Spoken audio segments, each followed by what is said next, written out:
नमस्कार दोस्तों, आज के इस वीडियो में हम अपने शरीर में मौजूद पंच प्राणों के बारे में जानेंगे। और यकीन मानिए, यदि हम इन पंच प्राणों का संतुलन बनाना सीख गए तो इससे हम कई सारी बीमारियों को दूर कर सकते हैं। दोस्तों, अक्सर हम जब अपने घर में कोई पूजा रखते हैं तो हम भगवान को नैवेद्य देते समय इन पंच प्राणों के नाम का उच्चार करते हैं, जैसे कि ओम प्राणाय स्वाहा, ओम अपानाय स्वाहा, ओम उदानाय स्वाहा। तो आइए जानते हैं कि क्या होते हैं ये पंच प्राण और इसका हमारे शरीर में क्या महत्व है। दोस्तों, हमारा शरीर पंच महाभूत यानी कि पृथ्वी, जल, तेज, वायु और आकाश के अंशों से बना है और भगवान ने इन पंच तत्वों में प्राण यानी कि एनर्जी रखी हुई है। परंतु हम मनुष्य अधिकांश पृथ्वी यानी खाना और जल यानी पेय पदार्थ में से ही प्राण यानी एनर्जी ले लेते हैं। भूतकाल में ऐसे कई योगी महापुरुष हुए जिन्होंने अन्य माध्यम यानी कि तेज, वायु और आकाश से भी एनर्जी लेना सीख लिया था। इसीलिए शायद वे लोग बिना अन्न और जल के कई दिनों तक जी सकते थे। अब हम किसी भी माध्यम से एनर्जी ग्रहण करें, परंतु ये एनर्जी हमारे शरीर में पंच प्राण के प्रकार में कन्वर्ट होती है और ये सारे वायु हमारे शरीर की 72,000 नाड़ियों में जाकर हमें स्वस्थ रखते हैं। तो आइए इन 5 प्राणों को हम कैसे संतुलित रखें, इसे डिटेल में समझते हैं। तो दोस्तों, प्रथम वायु का नाम है प्राण वायु।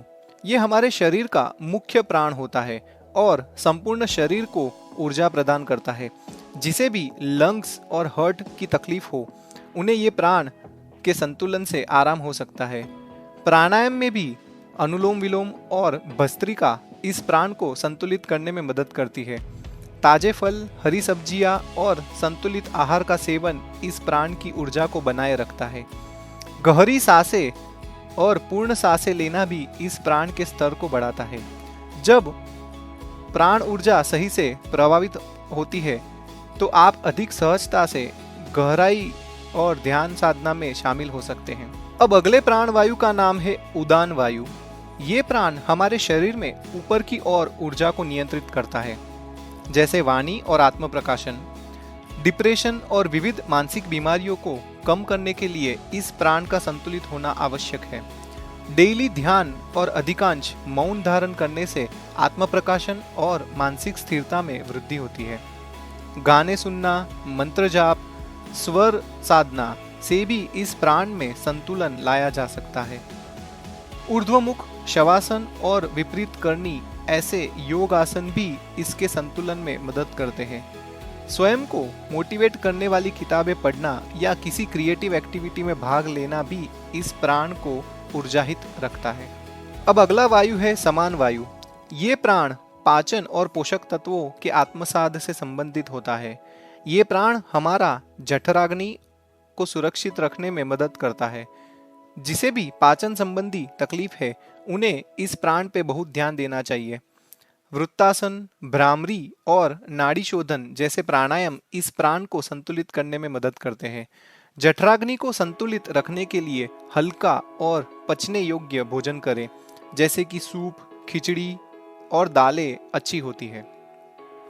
अगला प्राण है मित्रों अपान वायु। ये प्राण हमारे शरीर में नाभि के नीचे के क्षेत्र में ऊर्जा को नियंत्रित करता है, जैसे पाचन और उत्सर्जन यानी एक्सक्रीशन। पवन मुक्तासन, उत्पान पादासन और भुजंगासन जैसे आसन अपान वायु को संतुलित करने में सहायक होते हैं। पाचन तंत्र को समर्थन देने के लिए सुबह के समय में अदरक, नींबू और दही का सेवन करें। इस प्राण के संतुलित होने पर शरीर में अशुद्धियां कम होती है, जिसमें मानसिक और आध्यात्मिक शांति प्राप्त होती है। इसके बाद अगला प्राण है व्यान। व्यान शरीर में रक्त, लिम्फ और अन्य द्रव्यों के संचार को नियंत्रित करता है। जिसे स्किन रिलेटेड अथवा ब्लड रिलेटेड बीमारियां हो, उन्हें इस प्राण के संतुलन से मदद हो सकती है। नियमित व्यायाम, योगासन जैसे कि वृक्षासन और विजयासन शरीर के इस प्राण को संचारण रखने में अच्छे होते हैं। शरीर की त्वचा और पेशियों को मालिश करने से रक्त परिसंचारण में सुधार होता है। रक्त और ध्रुवों को संतुलित बनाए रखने के लिए आयरन, विटामिन सी और अन्य पोषक तत्वों से भरपूर आहार ले। पर्याप्त पानी से शरीर में सभी तरल पदार्थों का संतुलन बना रहता है। तो दोस्तों, आशा करता हूं कि आपको अपने शरीर में इस पंच प्राणों के बारे में डिटेल में जानकर कुछ हेल्प हुई होगी और इस इंफॉर्मेशन को आप अपने शरीर को, अपने स्वास्थ्य को बेटर रखने के लिए इस्तेमाल कर सकते हैं। तो वीडियो को पूरा सुनने के लिए धन्यवाद। मिलते हैं अगले वीडियो में।